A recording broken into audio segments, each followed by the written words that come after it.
John Deere just walked into the truck market like a wrecking ball, and the entire industry is losing its mind. This wasn't a tease, a concept, or a press release fantasy. They dropped an actual production-ready pickup truck at a price nobody thought was real. We're talking the cheapest full-size pickup the US has seen in decades. A number so low Ford, Chevy, and Ram had emergency board meetings within hours. And the craziest part, John Deere didn't just undercut the market, they sliced it clean in half. This thing is aimed right at the heart of the working class, farmers, contractors, and rural buyers who are sick of paying $60,000 for a truck that feels more like a luxury SUV with a bed. The second John Deere pulled the cover off, the energy in the room flipped. You could feel the tension. Reporters froze. Executives from the big three looked like they'd seen a ghost, because Deere didn't show up with a toy. They showed up with a threat. A steel frame, work-first, torque-heavy monster that costs less than a lightly used F-150. It was like John Deere said,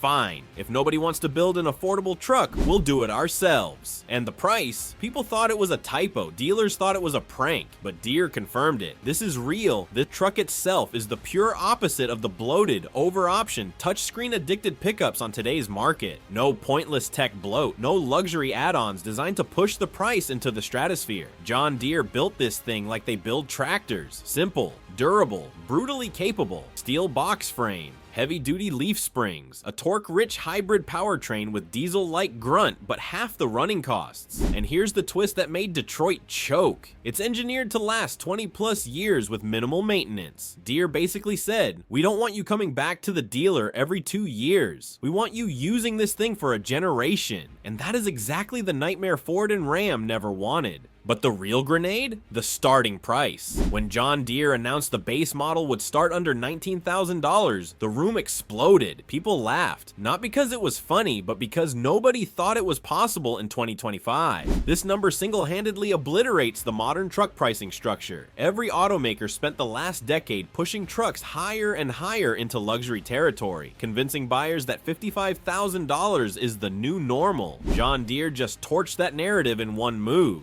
Their logic is simple. Work trucks shouldn't be luxury products. They should be tools, reliable, affordable, and built for people who actually use them. And the big three instantly panicked. Internally, messages leaked showing Ford execs calling emergency meetings. Ram dealers got alerts instructing them to prepare for pricing recalibration. GM board members reportedly demanded immediate cost-cutting reviews. Because here's the truth the industry never wanted to face. The moment one company proves a cheap, tough, simple truck can be built, the excuses disappear. John Deere just shattered the illusion, and tens of thousands of buyers, especially rural Americans who grew up trusting the green and yellow brand, are already lining up saying, "If John Deere builds a truck, I'm buying it." What really makes this insane is Deere's distribution power. Unlike Tesla, Rivian, or any newcomer, they already have hundreds of rural service centers across the country. They already have repair techs trained in heavy equipment. They already have bulletproof brand loyalty from farmers, contractors, and ranchers, the exact people who buy trucks more than anyone else. And their pitch is blunt. A truck built like a tractor, priced like a compact car, serviced anywhere.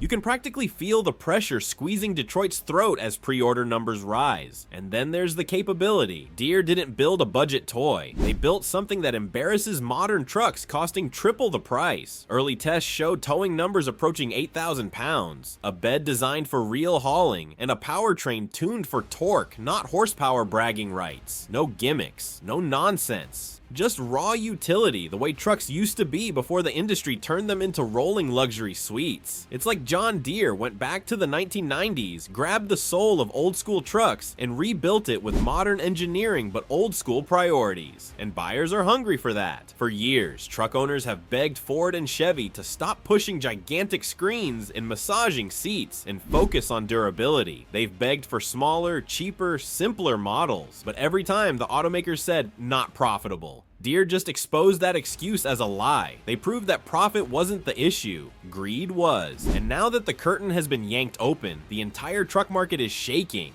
Because once Deere proved a sub 20K truck is possible, every other brand suddenly lost its favorite defense. For years they blamed regulations, materials costs, safety standards, anything to justify pricing trucks like luxury condos. But Deere rolled in and said, "Watch this," and built a workhorse for the price of a used Corolla. And buyers aren't just excited, they're furious. Furious that they've been told for a decade that affordable trucks were impossible. Furious that the brands they trusted were quietly inflating margins while telling customers their hands were tied. Deere didn't just enter the truck market, they exposed it. The shockwaves are already visible. Analysts are reporting massive spikes in trade-in inquiries, especially from owners holding on to 10 to 15-year-old trucks because new models became unaffordable. Social media is flooded with comments like, "I've bought green tractors all my life. Now I'm buying a green truck, and Ford should have done this years ago." And that's the dangerous part for the big three. Loyalty. John Deere's customer loyalty is insane. These aren't casual fans. These are generational customers. Families who've trusted Deere for 40, 50, 60 years. And the moment Deere gave them a truck, they didn't hesitate. But here's where things get even crazier. Deere didn't just build a cheap truck. They built a smart truck.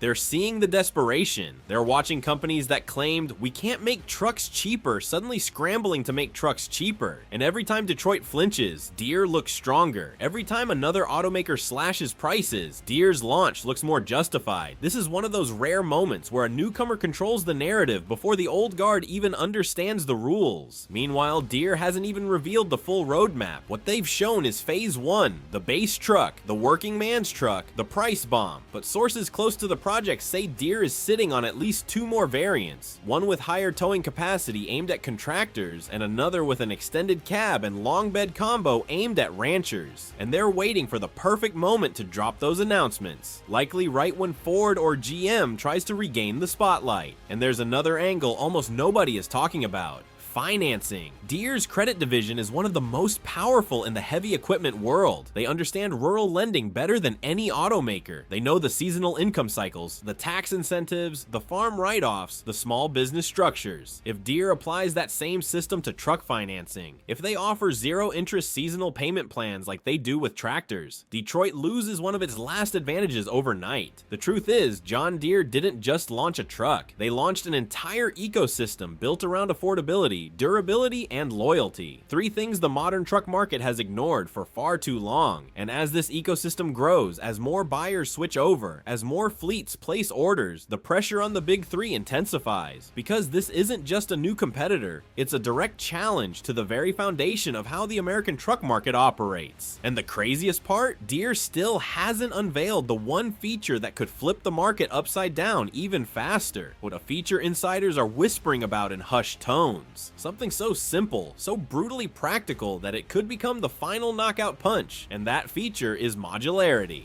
The people who don't care about chrome, who don't need ventilated seats, who don't want a touch screen the size of a TV.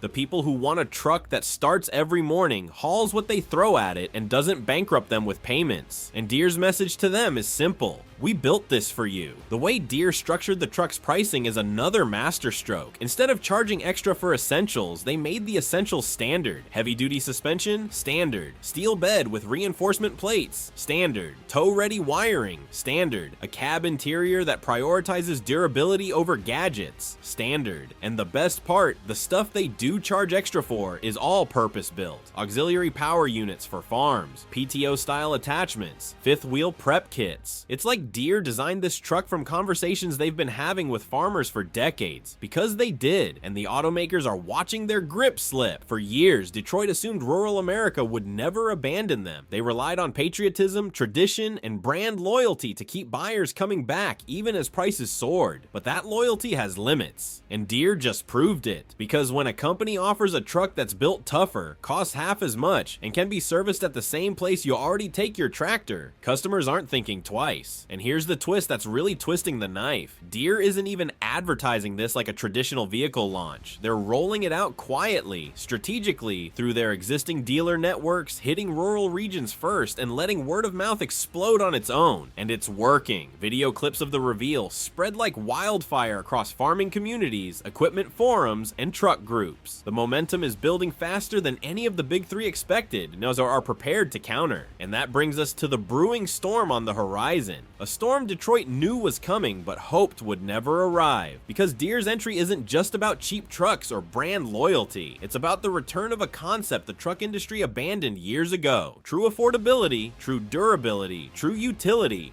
Meanwhile, truck forums are in absolute chaos. Owners who felt priced out of the market are suddenly excited again. People who swore they'd never buy a new truck are planning to. And older mechanics, the type who've been complaining for years that modern trucks are over-engineered, are calling this the first real truck in 20 years. Even YouTubers and industry analysts who usually defend the big three can't hide the shock. Many are openly saying this could be the first truly disruptive truck release since the original Dodge Ram redesign in 1994. But here's where it gets even more dangerous for the established brands. Deere isn't burdened by the same Wall Street expectations. The big three are chained to investors demanding massive margins, subscription revenue, and premium trims. John Deere. They're already a titan in ag equipment. They don't need their truck to be a profit powerhouse. They just need it to deepen customer loyalty and expand their footprint. This pickup is a strategic weapon, not a cash grab. And when a company uses a truck as a long-term loyalty anchor instead of a profit generator, the pricing war becomes completely unfair. And let's talk about the psychological impact. For decades, truck buyers believed they had only three choices: Ford, Chevy, and Ram. Every time a new competitor tried to enter, Nissan Titan, Toyota Tundra, Honda Ridgeline, Detroit shrugged it off. But John Deere isn't some outsider. This is one of the most trusted names in rural America, a brand associated with toughness, longevity, and hard work, a brand people literally tattoo on their bodies. That emotional pull is something no modern truck brand can replicate. If you're a farmer who's relied on Deere tractors your whole life, switching your truck to Deere isn't a gamble. It feels natural. And Detroit is absolutely terrified of that, because if customers start saying, "My tractor lasts 25 years, why wouldn't my truck?"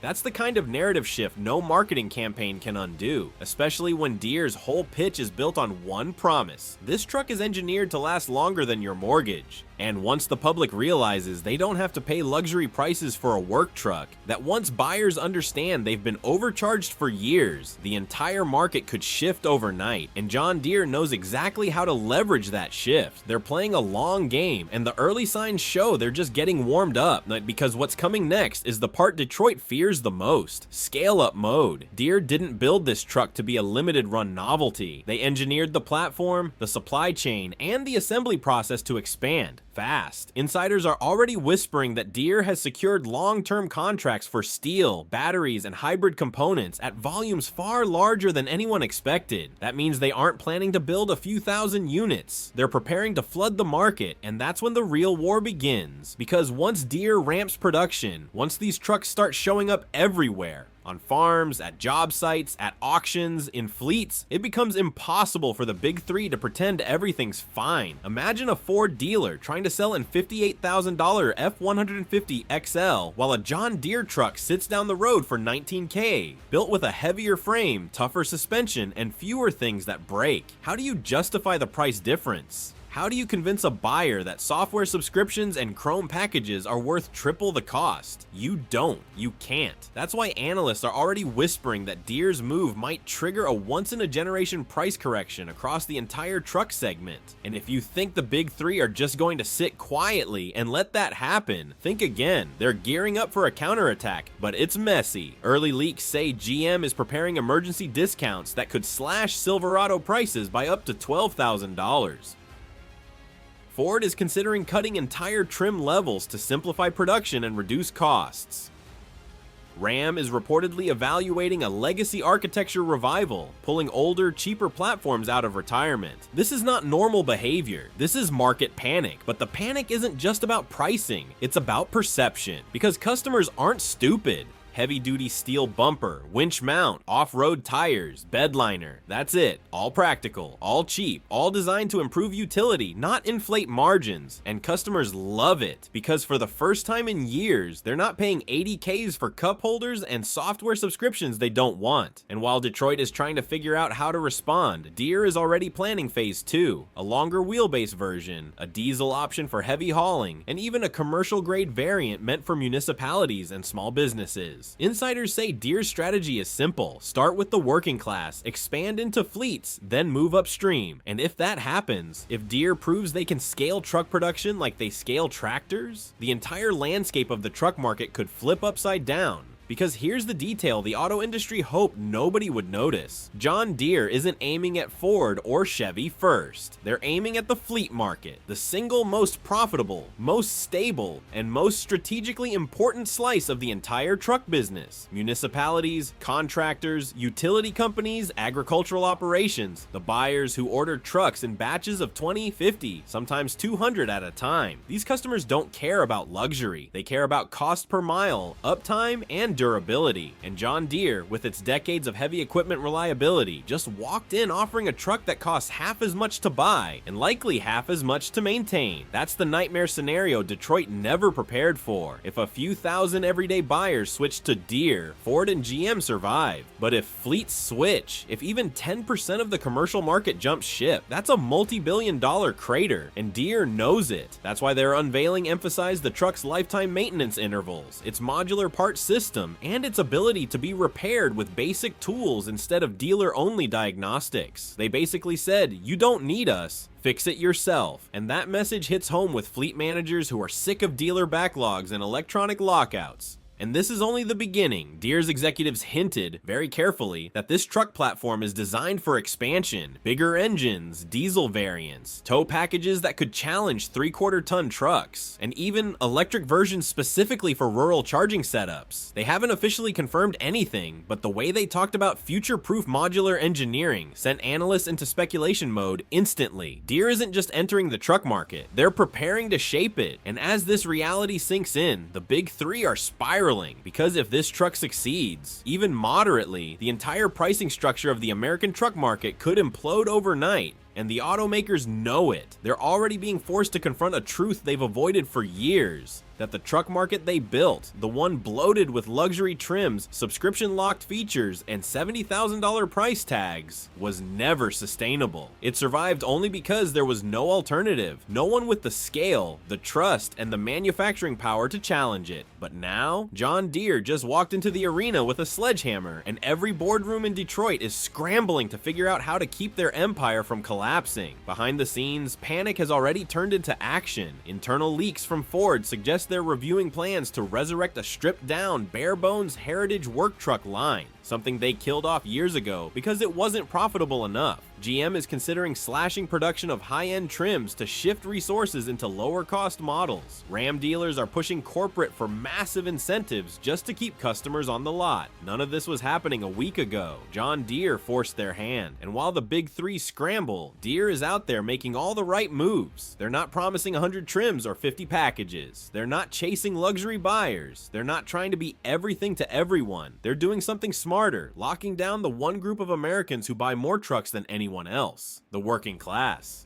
Not in the touchscreen AI voice assistant way that clutters modern pickups, but in the mechanical, efficiency-focused way farmers think. The hybrid system doesn't chase acceleration. It's tuned to deliver steady, tractor-like torque across the entire RPM range. The battery isn't oversized or expensive. It's just big enough to shave fuel costs and deliver instant low-end grunt. And the engine, it's built to run on low-quality fuel, require fewer oil changes, and survive dusty, punishing environments without blinking. It's like Deere engineered this thing specifically for people who work in conditions that destroy normal trucks. Meanwhile, Detroit is scrambling. Behind closed doors, executives are arguing over which models to slash, which trims to cancel, and whether they need to resurrect their long-abandoned budget truck platforms. Suddenly, those unprofitable basic work trucks they killed 10 years ago are looking like life rafts. And what's worse, their investors are panicking too, because if Deere sells even a fraction of the truck's analysts are predicting, the big three's pricing strategy collapses. They'll be forced to slash prices, not by $2,000 or $3,000, but by tens of thousands. Deere didn't just introduce competition, they detonated a pricing bomb. And remember, Deere doesn't need to outsell Ford or Chevy to win. They just need to sell enough to disrupt the narrative, enough to force the rest of the industry to admit they've been prioritizing profit over practicality, enough to shift the conversation back to what trucks are supposed to be. Tools, not toys, and the pre-order numbers show this shift is already happening. Reports from dealers say farmers are calling in groups. Construction companies want fleet orders. Rural buyers who've never even stepped into a Ford dealership are suddenly scrambling for Deere's launch schedule. But here comes the part that's making automakers sweat bullets. The optional equipment. Deere isn't playing the luxury game. No leather massage seats, no panoramic roofs, no 17-inch screens. Their options list reads like something out of the early 2000s. Upgraded tow package.